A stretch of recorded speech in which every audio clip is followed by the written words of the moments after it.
আসসালামু আলাইকুম। জানিয়ে দিব এই মুহূর্তে হাতে পাওয়া সর্বশেষ ভয়ঙ্কর কিছু আন্তর্জাতিক আপডেট। বাংলা সংবাদ শুরুতেই থাকছে সংবাদ শিরোনাম। শুরুতেই জানিয়ে দিব, গাজায় ইসরায়েলি হামলায় আরও ৩২ ফিলিস্তিনি নিহত। জানিয়ে দিব, নেতানিয়াহুর বিরুদ্ধে গুরুতর অভিযোগ গোয়েন্দা প্রধানের। এরপর রয়েছে, হাজার হাজার আফগানকে দেশে পাঠাচ্ছে পাকিস্তান। সর্বশেষ থাকছে, যুদ্ধ বন্ধে প্রথমবারের মতো সরাসরি আলোচনায় আগ্রহ পুতিনের। এতক্ষণ শুনছিলেন সংবাদ শিরোনাম, এবার বিস্তারিত। প্রিয় দর্শক, আপনি যদি এই চ্যানেলে নতুন হয়ে থাকেন, ভিডিওটি দেখতে দেখতে চ্যানেলটি সাবস্ক্রাইব করে আমাদের সাথেই থাকুন। গাজায় ইসরায়েলি হামলায় আরও ৩২ ফিলিস্তিনি নিহত। ফিলিস্তিনের গাজা ভূখণ্ডে ইসরায়েলি হামলায় আরও ৩২ ফিলিস্তিনি নিহত হয়েছেন। আহত হয়েছেন আরও অর্ধশতাধিক। এতে করে অবরুদ্ধ এই উপত্যকায় নিহতের সংখ্যা ৫১,২৬০ ছাড়িয়ে গেছে। পৃথক প্রতিবেদনে এই তথ্য জানিয়েছে সংবাদ মাধ্যম আল জাজিরা। গত ১৮ মার্চ গাজায় নতুন করে ইসরায়েলি হামলা শুরুর পর থেকে প্রায় ১,০০৯ ফিলিস্তিনি নিহত হয়েছেন। সংবাদ মাধ্যমটি বলছে, ইসরায়েলি বাহিনী গাজায় বোমাবর্ষণ অব্যাহত রেখেছে এবং গাজা শহরের আল ডোরা পেডিয়াট্রিক হাসপাতালে আক্রমণ করেছে। এছাড়া মঙ্গলবার কমপক্ষে ৩২ জন ফিলিস্তিনিকে হত্যা করেছে ইসরায়েল। পৃথক প্রতিবেদনে বার্তা সংস্থা আনাদোলু বলছে, গাজা উপত্যকায় ২০২৩ সালের অক্টোবর থেকে ইসরায়েলের গণহত্যামূলক আগ্রাসনে ভূখণ্ডটিতে মোট মৃতের সংখ্যা বেড়ে ৫১,২৬৬ জনে পৌঁছেছে বলে মঙ্গলবার গাজার স্বাস্থ্য মন্ত্রণালয় জানিয়েছে। মন্ত্রণালয়ের বিবৃতিতে বলা হয়েছে, ইসরায়েলি আক্রমণে আহত হওয়া আরও ৬০ জনেরও বেশি মানুষকে গাজার বিভিন্ন হাসপাতালে নেওয়া হয়েছে।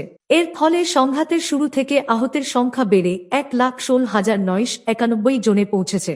অনেক মানুষ এখনো ধ্বংসস্তূপের নিচে এবং রাস্তায় পড়ে থাকলেও উদ্ধারকারীরা তাদের কাছে পৌঁছাতে পারেননি।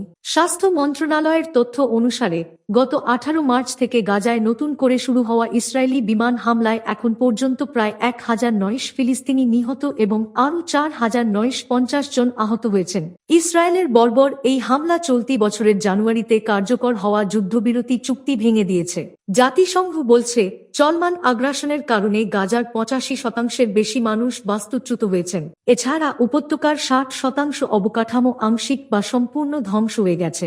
এর আগে গত বছরের নভেম্বর মাসে আন্তর্জাতিক অপরাধ আদালত আইসিসি গাজায় যুদ্ধাপরাধ এবং মানবতাবিরোধী অপরাধের দায় ইসরায়েলের প্রধানমন্ত্রী বেঞ্জামিন নেতানিয়াহু ও তার সাবেক প্রতিরক্ষামন্ত্রী ইয়োব গ্যালান্টের বিরুদ্ধে গ্রেপ্তারি পরোয়ানা জারি করে।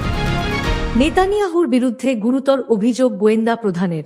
ইসরায়েলের অভ্যন্তরীণ গোয়েন্দা সংস্থা শিন বেতের প্রধান রোনেন বার প্রধানমন্ত্রী বেনিয়ামিন নেতানিয়াহুর বিরুদ্ধে গুরুতর অভিযোগ এনেছেন। সুপ্রিম কোর্টে দেওয়া বিবৃতিতে তিনি বলেন, নেতানিয়াহু তাকে বরখাস্ত করার চেষ্টা করেছেন কারণ তিনি তার ব্যক্তিগত ও রাজনৈতিক স্বার্থ রক্ষায় অবৈধ আদেশ মানতে রাজি হননি। রোনেন বার দাবি করেন, আদালত ওই বরখাস্তের আদেশ আপাতত স্থগিত করেছেন এবং বিষয়টি তদন্তের নির্দেশ দিয়েছেন। এরই মধ্যে নেতানিয়াহুর বিরুদ্ধে দেশজুড়ে বিক্ষোভে নেমেছে সাধারণ মানুষ। তাদের অভিযোগ, প্রধানমন্ত্রী দেশের গণতন্ত্রকে হুমকির মুখে ঠেলে দিচ্ছেন। অন্যদিকে নেতানিয়াহু পাল্টা অভিযোগ এনে বলেন, রোনেন বার বিশ্বাসঘাতকতা করেছেন আর এই বিশ্বাসভঙ্গই ২০২৩ সালের অক্টোবর মাসে হামাসের হামলা ও ইসরায়েল গাজা যুদ্ধে পরিণত হয়। তবে রোনেন বার সুপ্রিম কোর্টে জানান, বরখাস্তের বিষয়টি নেতানিয়াহু পরিকল্পনা করেন ২০২৪ সালের নভেম্বর থেকে ২০২৫ সালের ফেব্রুয়ারি মাসের মধ্যে। তিনি আরও বলেন, নেতানিয়াহু বারবার শিন বেতকে নির্দেশ দিয়েছেন যেন সরকার বিরোধী আন্দোলনে অংশগ্রহণকারী নাগরিকদের বিরুদ্ধে ব্যবস্থা নেওয়া হয় এবং প্রতিবাদে অর্থায়নকারীদের উপর নজরদারি চালানো হয়। আরও বিস্ফোরক অভিযোগে তিনি বলেন, একটি নিরাপত্তা সংক্রান্ত অনুরোধপত্রে স্বাক্ষর করতে বলা হয়েছিল যা নেতানিয়াহুকে দুর্নীতির মামলায় বিচার এড়াতে সাহায্য করতে পারত। ওই মামলায় প্রধানমন্ত্রী নেতানিয়াহুর বিরুদ্ধে ঘুষ, প্রতারণা ও জনগণের বিশ্বাস ভঙ্গের অভিযোগ রয়েছে। অভিযোগ আরও আছে যে ২০২৩ সালের ৭ অক্টোবর হামাসের হামলার আগেই ইসরায়েলকে সতর্ক করা হয়েছিল, কিন্তু সেই হুঁশিয়ারি উপেক্ষা করা হয়। এতে ওই দিনই নিহত হয় ১,১০০-র বেশি ইসরায়েলি আর বন্দী করা হয় প্রায় ২৫ জনকে, যাদের মধ্যে ৫০ জনের বেশি এখনও গাজায় আটক রয়েছে। শিন বেত সেই হামলার পেছনের ব্যর্থতা এবং হুঁশিয়ারি উপেক্ষার বিষয়েও তদন্ত চালিয়ে আসছে। হাজার হাজার আফগানকে দেশে পাঠাচ্ছে পাকিস্তান। নথিপত্র নেই এবং পাকিস্তানে থাকার অস্থায়ী অনুমতি আছে এমন আফগান নাগরিকদের নিজ দেশে ফেরত পাঠাচ্ছে পাকিস্তান। বিশাল সংখ্যক আফগানকে ঠাঁই দিতে অপারগতা জানিয়েছে দেশটি। নিরাপত্তা ইস্যু ও জনসেবার ওপর চাপ বৃদ্ধি পাওয়ায় এমন সিদ্ধান্ত নিয়েছে পাকিস্তান সরকার। এর পরিপ্রেক্ষিতে ওই আফগানদের ৩০ এপ্রিলের মধ্যে পাকিস্তান ছাড়ার সময়সীমা নির্ধারণ করে দেওয়া হয়। এ মাসে কমপক্ষে ১৯,০০৫ আফগানকে পাকিস্তান থেকে প্রত্যাবর্তন করা হয়েছে।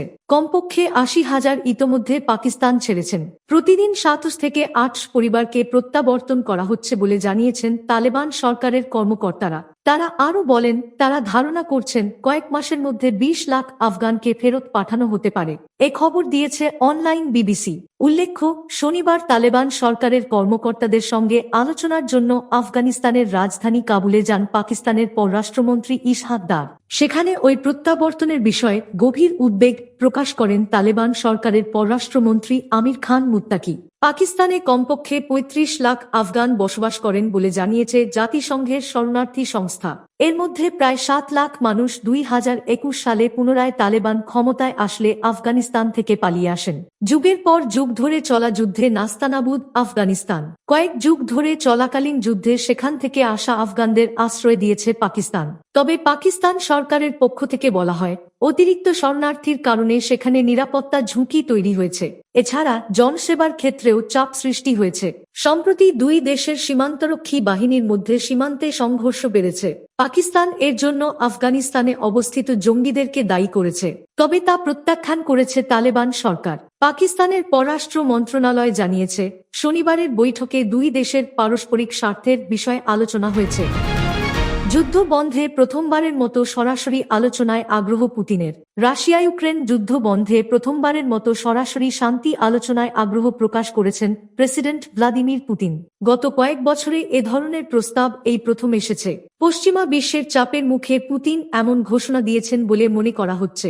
এদিকে ইউক্রেনের প্রেসিডেন্ট ভলোদিমির জেলেনস্কি জানিয়েছেন, যুক্তরাষ্ট্র ও অন্যান্য পশ্চিমা দেশের সঙ্গে আলোচনায় অংশ নিতে ইউক্রেন একটি প্রতিনিধি দল লন্ডনে পাঠাচ্ছে। সম্প্রতি প্যারিসে অনুষ্ঠিত এক বৈঠকের ধারাবাহিকতায় বুধবার লন্ডনে এই আলোচনা হবে।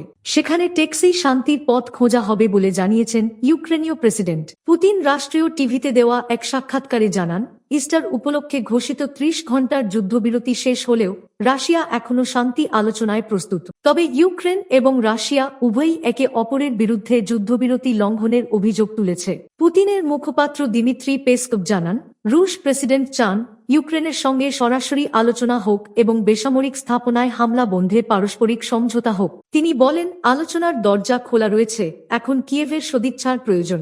জেলেনস্কি এ বিষয়ে সরাসরি কিছু না বললেও এক্সে, আগের নাম টুইটার, লিখেছেন, যুক্তরাজ্য, ফ্রান্স ও যুক্তরাষ্ট্রের সঙ্গে ইউক্রেন শান্তি প্রতিষ্ঠায় গঠনমূলকভাবে এগোচ্ছে।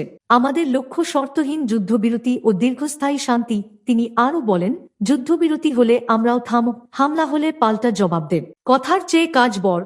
এদিকে যুক্তরাষ্ট্রের প্রেসিডেন্ট ডোনাল্ড ট্রাম্প এবং পররাষ্ট্রমন্ত্রী মার্কো রুবিও হুঁশিয়ারি দিয়ে বলেছেন, অগ্রগতি না হলে যুক্তরাষ্ট্র আলোচনার টেবিল ছেড়ে দিতে পারে। তবে ট্রাম্প আশাবাদ জানিয়ে বলেন, এই সপ্তাহেই হয়তো সমঝোতায় পৌঁছানো সম্ভব। যদিও রাশিয়া এখনো ইউক্রেনের দখলকৃত অঞ্চল ফিরিয়ে দিতে রাজি হয়নি। অন্যদিকে ইউক্রেন বলছে এটি আত্মসমর্পণের নামান্তর এবং ভবিষ্যতে দেশকে অরক্ষিত করে ফেলবে।